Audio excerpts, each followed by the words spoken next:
जब मेरी बहन देवी सीता ने धरती में समाधि ली तब मैं बहुत क्रोधित हुआ श्री राम पर, किंतु जब श्री राम ने सीता के इस निर्णय का विरोध किया तब मुझे समझ में आया कि श्री राम को भी सीता के वियोग की उतनी ही पीड़ा है जितनी पीड़ा सीता को ही, और मुझे उन पर गर्व हुआ।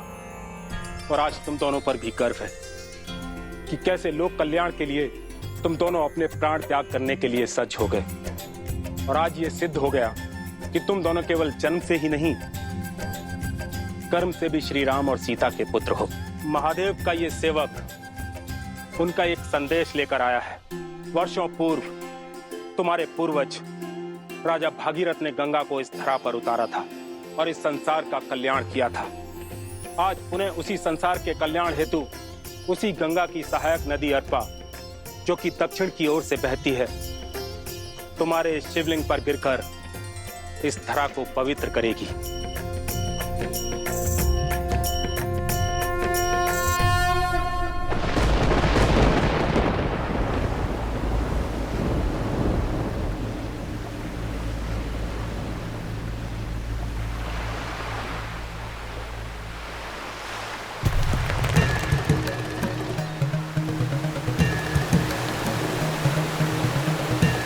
धन्य हो महादेव।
अंततः सिया राम की संतान ने एक बार पुनः स्वयं को सिद्ध कर दिया, एक और असंभव युद्ध जीत लिया। परंतु महादेव, पहले पिता से पृथक होने का दुख, फिर अपनी माता को खोने का दंश, और अब जगत कल्याण के पथ पर आए अनगिनत कष्ट।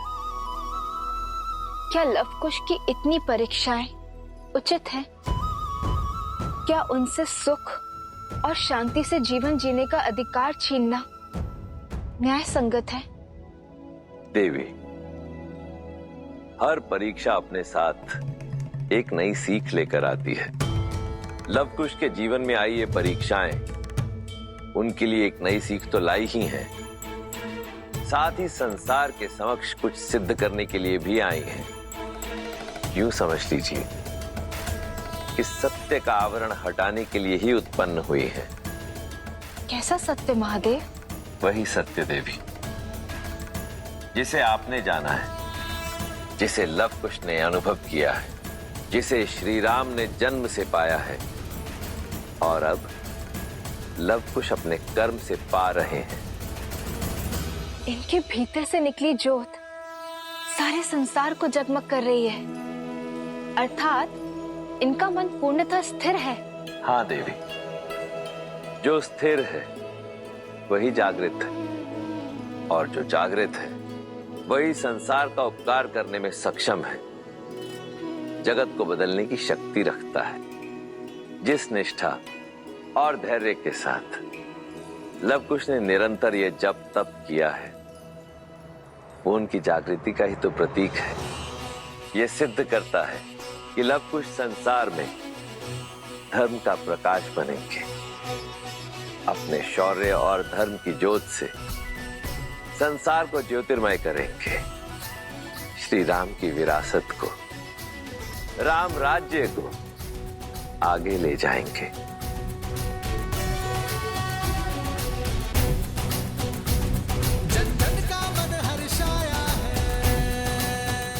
राजकुमार लव, राजकुमार कुश, आपने हमें संकट से तो मुक्ति दिला ही दी, हमारी ओर से एक प्रार्थना और स्वीकार कर लीजिए। हमारे राज्य को कौशल की शरण में ले लीजिए और उसकी बागडोर संभाल लीजिए। जो भी राज्य श्री राम की शरण में आएगा उसे तो हमें स्वीकार करना ही होगा, किंतु इस राज्य की बागडोर लव नहीं, केवल कुश संभालेगा।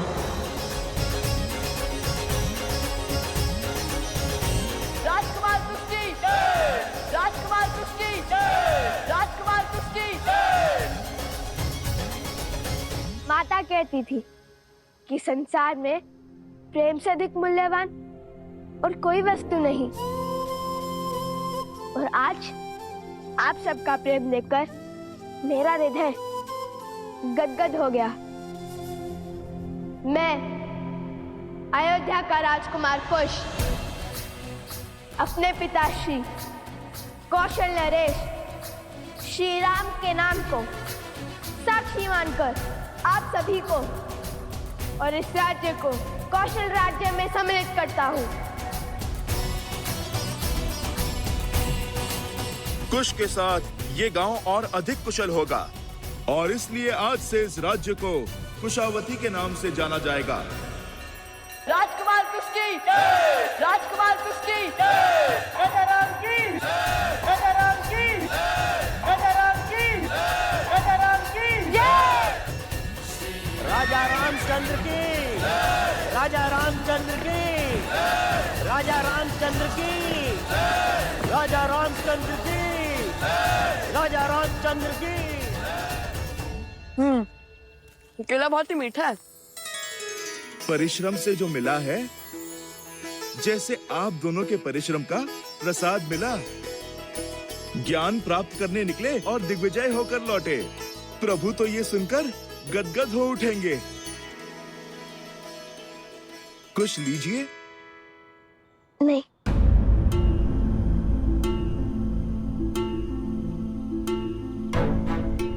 क्या हुआ हनुमान जी, रुक क्यों गए?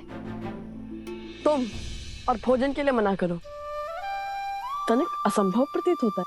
बात भूख की नहीं है, वो मामा श्री वासुकी से मिलकर माता का स्मरण हुआ है बस।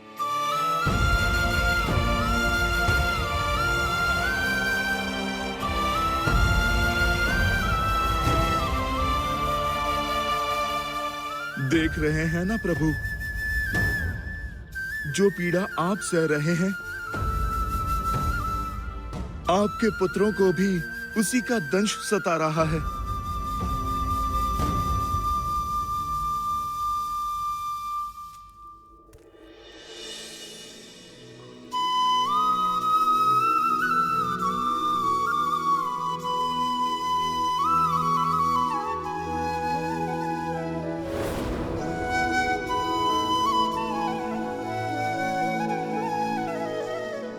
क्षमा करे गुरुवर, किंतु पुत्र का मोह ही कुछ ऐसा है, समक्ष रहे तो मन आनंद से भर जाता है और यदि ना हो तो आंखें भर आती हैं। आज मेरे मन में सहस्त्र प्रश्न उठ रहे हैं। क्या अयोध्या को कभी संपूर्ण सुख की प्राप्ति होगी? क्या हमारा परिवार कभी चैन की श्वास ले पाएगा? क्या संकट, क्या परीक्षा और कष्ट की ये घड़ी कभी समाप्त हो पाएगी? कितना समय हो गया रघुकुल के अंशों ने साथ मिलकर आरती नहीं की। राम कुल और प्रजा के दायित्व को निभाने के लिए यात्रा पर निकला है। भरत उसके साथ युद्ध भूमि में है और मेरे पौत्र, वो तो आने वाले समय के लिए स्वयं को सज्ज करने के मार्ग पर अग्रसर है। गुरुवर, क्या हमारे जीवन में केवल वियोग का दुख लिखा है?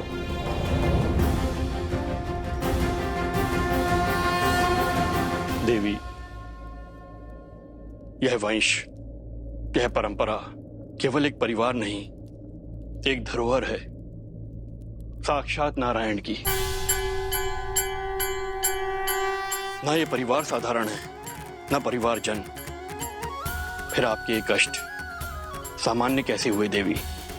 रघुकुल सदा धर्म की धुरी रहा है और रहेगा।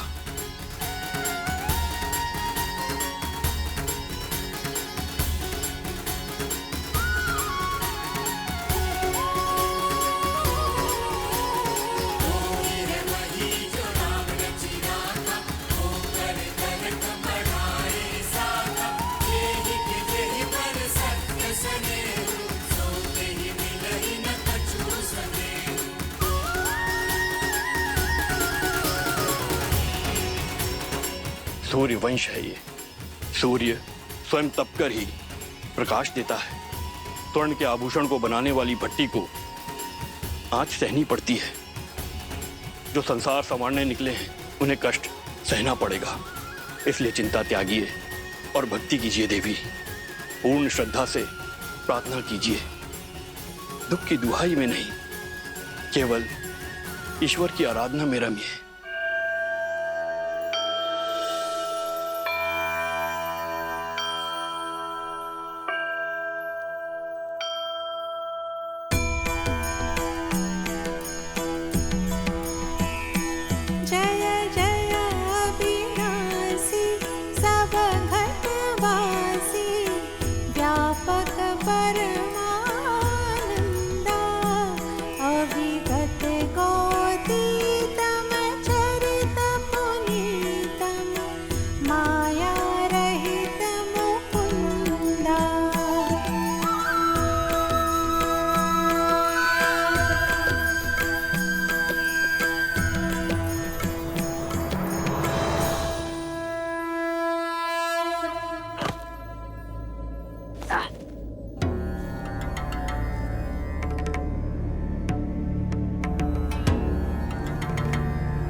नतमस्तक हो जाओ वीरो।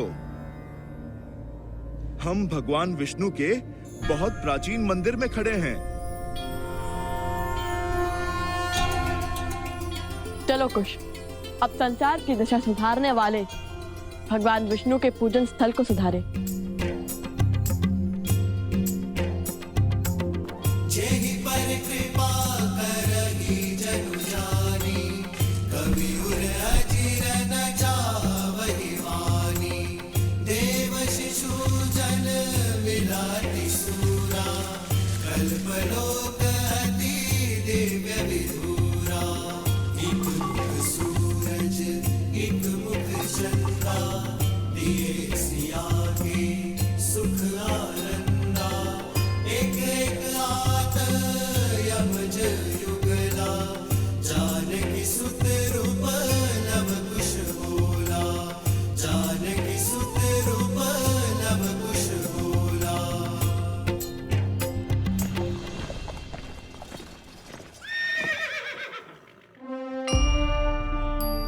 पिताश्री, पिताश्री,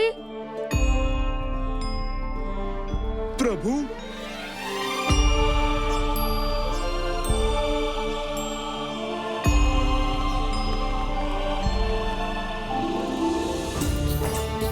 पिताश्री, पिताश्री,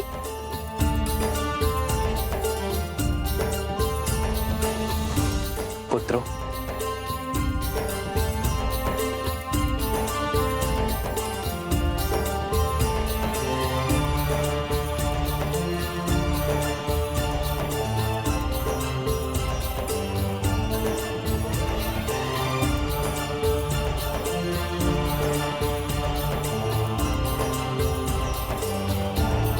चाचा श्री,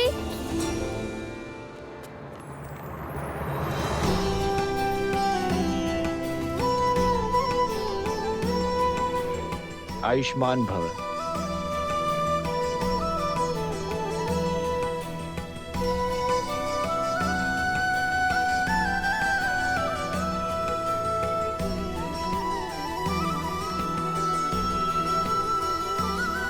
प्रभु वो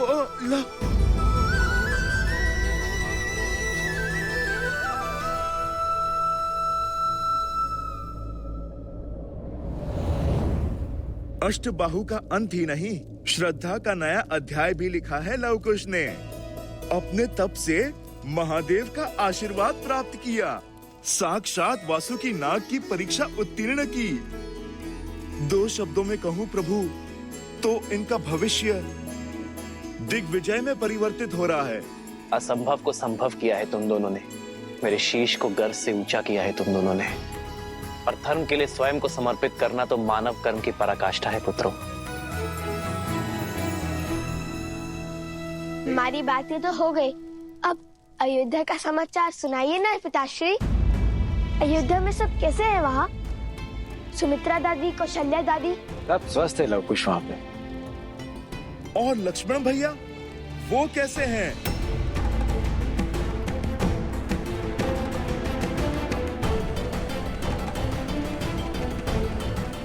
अयोध्या सकुशल है हनुमान, चिंता की कोई बात नहीं है। और रहा मेरे लक्ष्मण का प्रश्न, तो वो अपने इस भ्राता अपने राम की प्रतीक्षा में है। आपको उन्हें कहना होगा कि वो मुझे मृत्यु का ये दंड भोगने की आज्ञा दे दे। चाहिए हनुमान जी, और शुभ समाचार लेकर ही लौटिएगा। अयोध्या की लाज अब आप ही के हाथ में है। भैया, इतने समय के पश्चात लवकुश से भेंट हुई, आज रात्रि हम यहीं रुक जाएं? अवश्य भरत।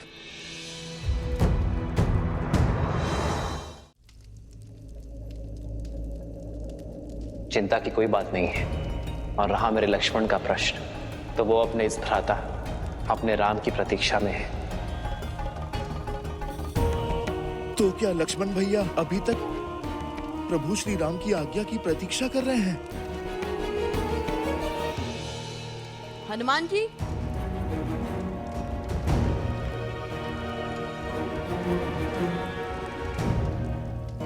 क्या बात है? आपकी आंखों में दुख और मुख पे चिंता। अपनी पीड़ा अग्निदेव से नहीं, हमसे कहिए, क्या हुआ? चिंता नहीं, चिंतन कर रहा हूँ। मन कुछ घबरा सा रहा है, कुछ उचित आभास नहीं हो रहा। प्रभु को हृदय से लगाते ही उनके भीतर की अतः पीड़ा का आभास हुआ मुझे।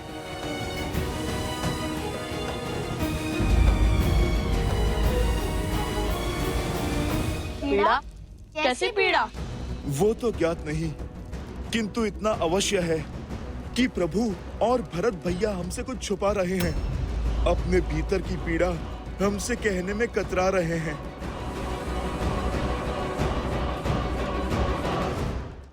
यह समय उचित नहीं है भरत। लवकुश और हनुमान को अभी लक्ष्मण का सत्य ज्ञात नहीं होना चाहिए। आपकी चिंता समझ सकता हूँ भैया मैं। यदि उन्हें सत्य का ज्ञात हुआ तो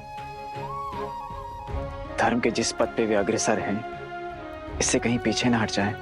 अपने संताप में वे कहीं धर्म की हानि ना कर बैठे।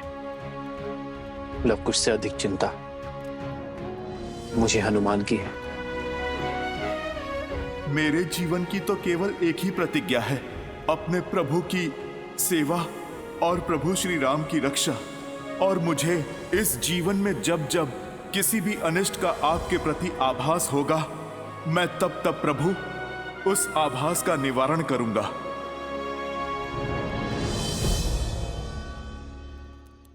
प्रभु की पीड़ा का कारण जानने का एक मार्ग है।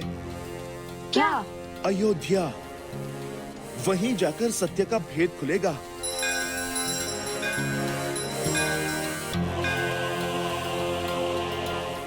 मैं यूं गया और यूं आया।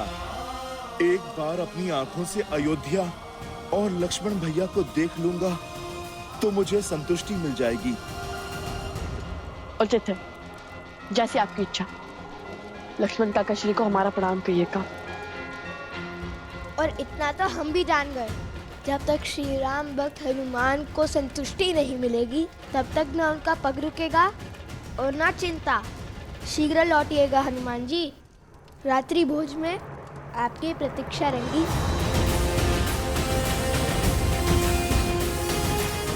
जय श्री राम।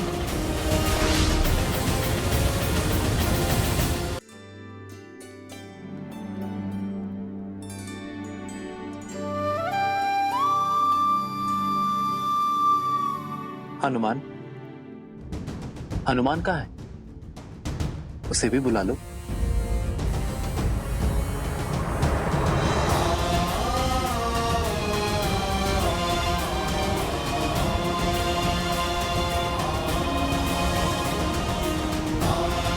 न जाने उन्हें आप पे किस दुख का आभास हो रहा था, क्या चिंता खा रही थी उन्हें, जो वो अकस्मात ही लक्ष्मण काका श्री से मिलने अयोध्या की ओर बढ़ गए। भैया, लक्ष्मण तो अयोध्या में है ही नहीं। यदि हनुमान जी को सत्य का ज्ञात हो गया तो? नहीं अर्थात कहाँ गए लक्ष्मण काका श्री? क्या हुआ उनके साथ?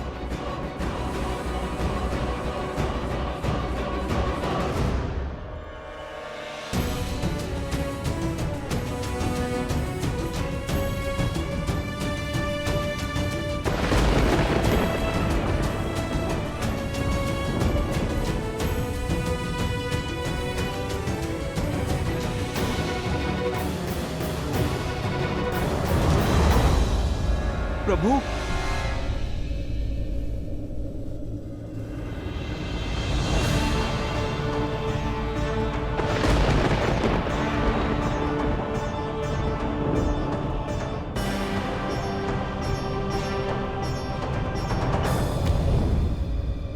प्रभु, प्रभु, प्रभु। भैया,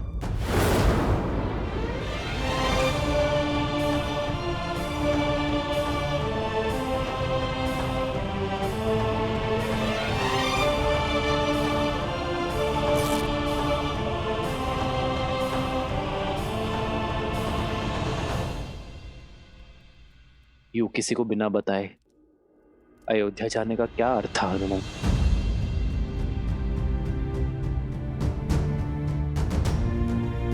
मुझे लगा मैं तुमसे छुपा लूंगा, किंतु ये कैसे भूल गया कि एक भक्त की श्रद्धा में भगवान को विवश करने की शक्ति होती है। हनुमान, मैंने तुम सबसे एक सत्य छुपाया है, और वो सत्य ये कि लक्ष्मण ने सरयू में जल समाधि ले ली है।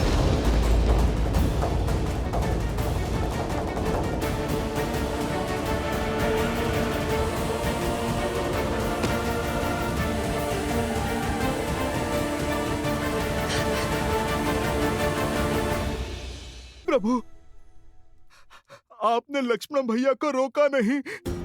रोका था हनुमान, बहुत रोका था, किंतु मेरे लक्ष्मण ने ना रुककर इस संसार में धर्म और वचन का उदाहरण स्थापित किया है। और मैं ये चाहता हूं कि मेरे पुत्र भी उसी मार्ग पर चले, धर्म और वचन की स्थापना के लिए अपने प्राण तक त्यागने को सज रहे। हनुमान, मैं जानता हूं तुम विराट है, किंतु ये समय टूटकर बिखरने का नहीं है। ये समय है स्वयं को संभालने का, हर संकट से लड़कर संसार की रक्षा करने का है।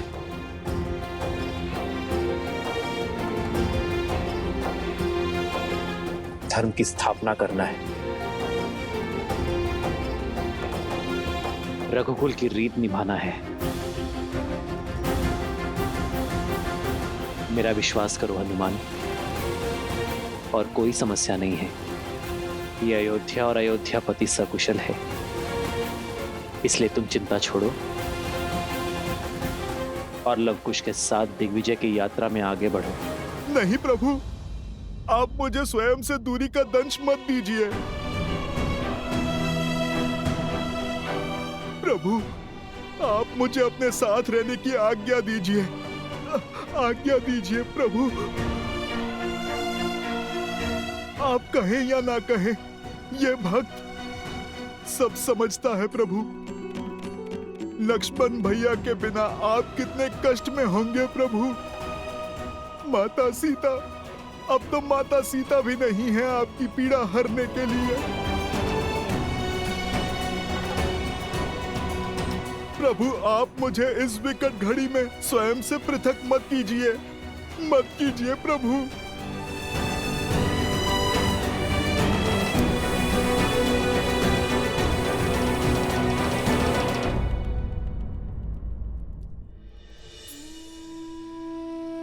यदि आप हमारे कारण चिंतित हैं पिताश्री, तो आप व्यर्थ में ही व्यतीत हो रहे हैं।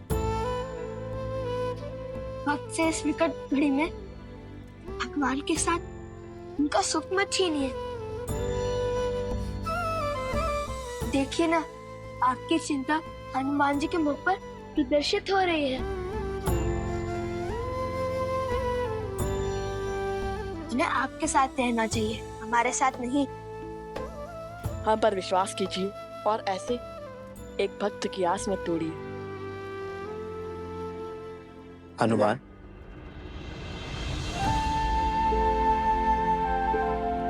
तो ठीक है, कल सूर्योदय होते ही हम पुरुषपुर की ओर प्रस्थान करेंगे, युद्ध का शंखनाद करेंगे।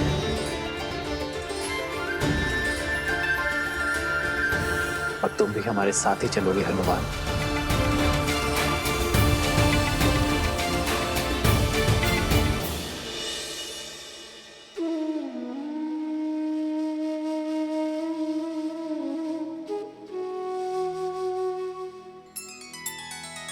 श्री रामचंद्र कृपालु भज मन हरण भव भय दारुणम।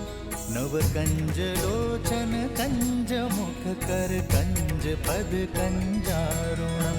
भगवान के अवतार का केवल नहीं गुणगान है, कैसे नारायण बने नर इसका पावन ज्ञान है। श्री राम श्री राम श्री राम श्री राम। आयुष्मान भव पुत्रो।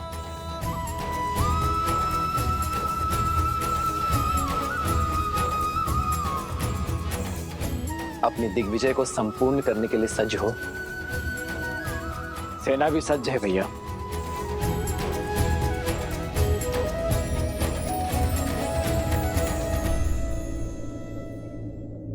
अपनी दिग्विजय की मद में रघुकुल की रीत, सूर्यवंश की कीर्ति को मत भूल जाना पुत्रों। ये सदैव स्मरण रखना कि विजय केवल शस्त्र से ही नहीं, चरित्र से भी होती है।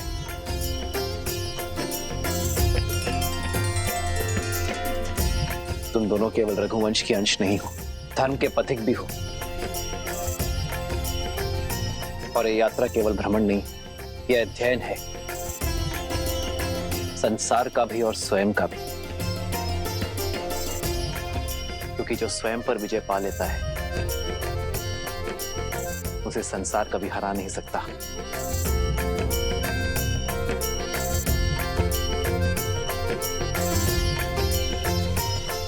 आयुष्मान भव।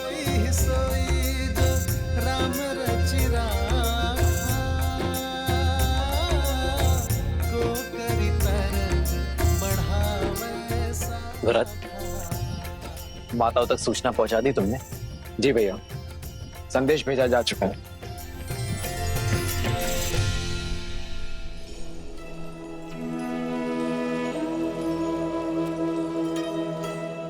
माता, पत्र आया है।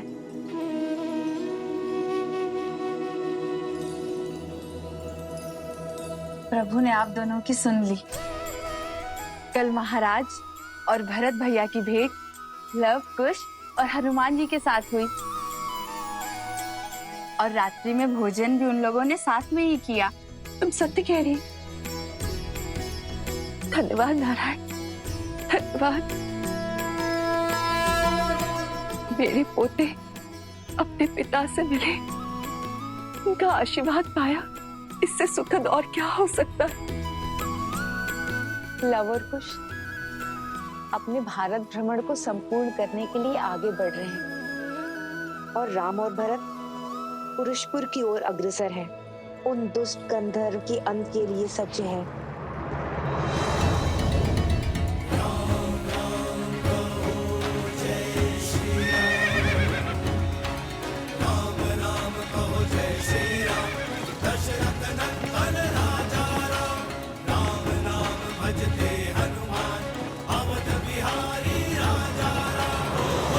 कुछ क्षण ही सही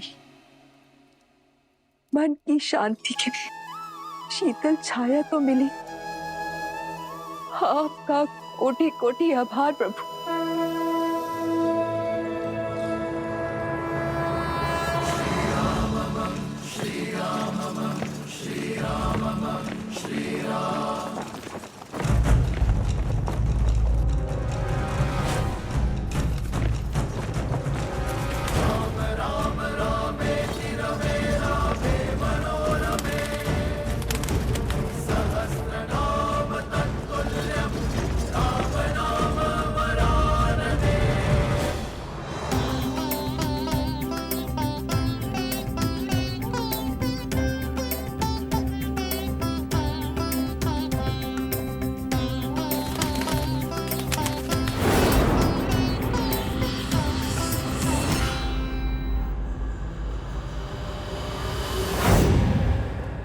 महाराज की जय हो।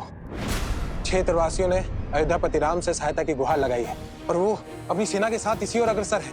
उनके अनुज भरत भी उनके साथ है। सुना है कि कौशल की सेना अत्यंत बलशाली है और प्रचंड है। यदि युद्ध हुआ तो हम उनसे कदापि नहीं जीत पाएंगे महाराज।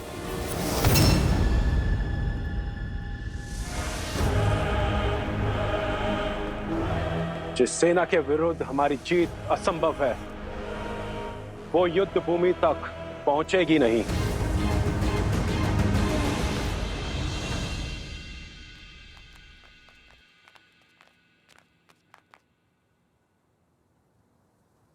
कुश, ये तो कोई आश्रम प्रतीत होता है। कदाचित आज भाग्य में किसी महान ऋषि से भेंट का आनंद लिखा है।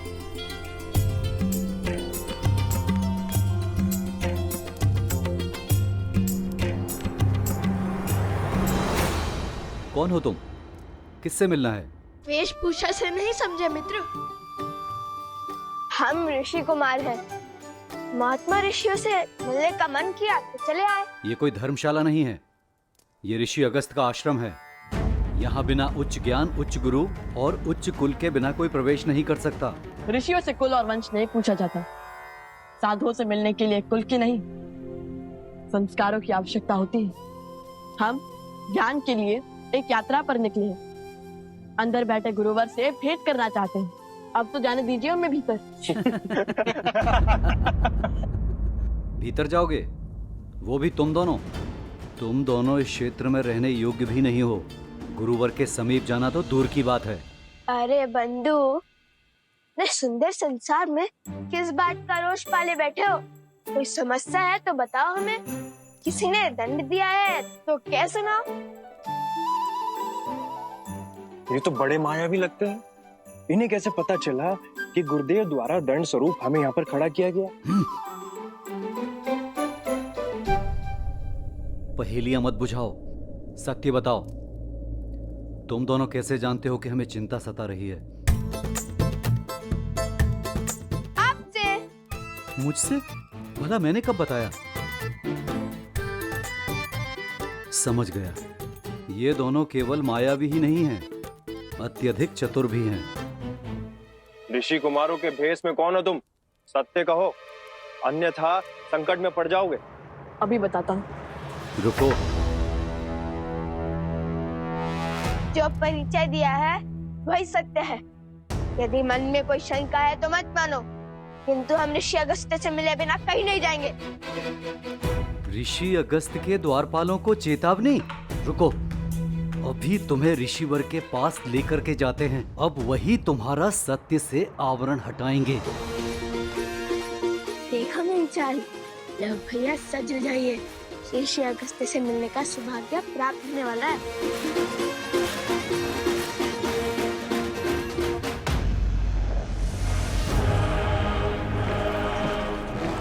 वो देखिए महाराज, राम की सेना घाटी में प्रवेश कर चुकी है।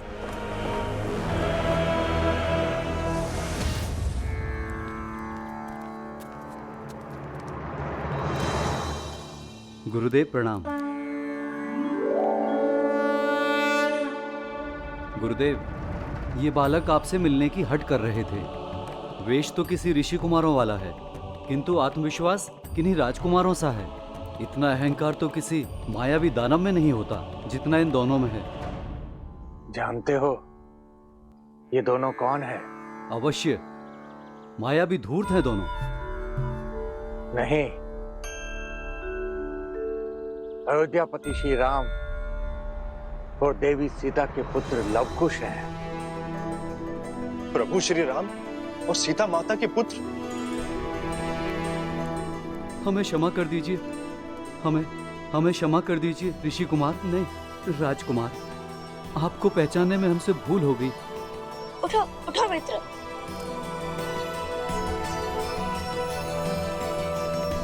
कर्तव्य भले ही राजकुमारों का निभाते हैं, किंतु मन से सदा ऋषि कुमार है।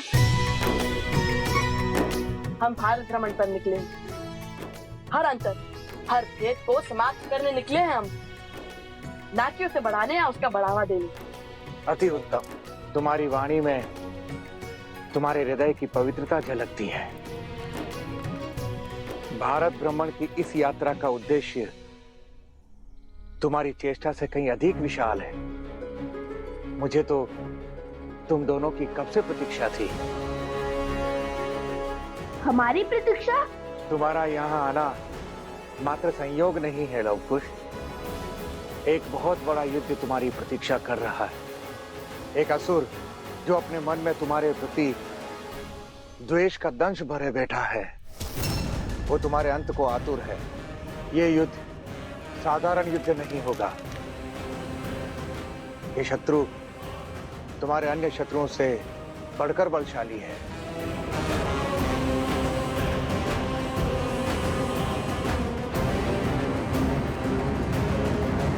वो भी तुम दोनों की भांति पितृभक्त है, जो अपने पिता की मृत्यु का प्रतिशोध लेने का प्रण लिए बैठा है। कौन है वो उसे? कुंभकर्ण पुत्र देवावीर।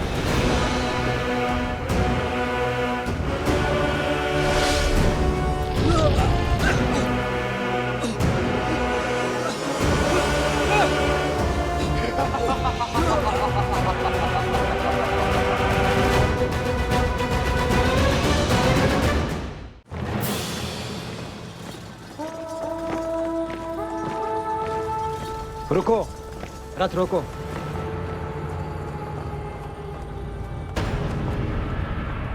भरत, तुम सेना को लेकर आगे बढ़ो।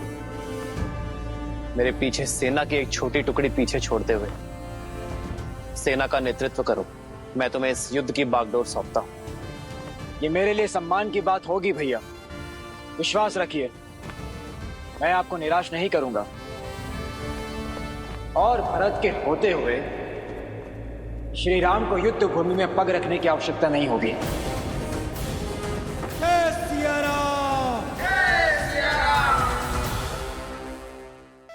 महादेव, शत्रु की शक्ति और युक्ति जानते हुए भी श्री राम ने भरत को अकेले आगे क्यों बढ़ने दिया? वो उनके साथ क्यों नहीं गए?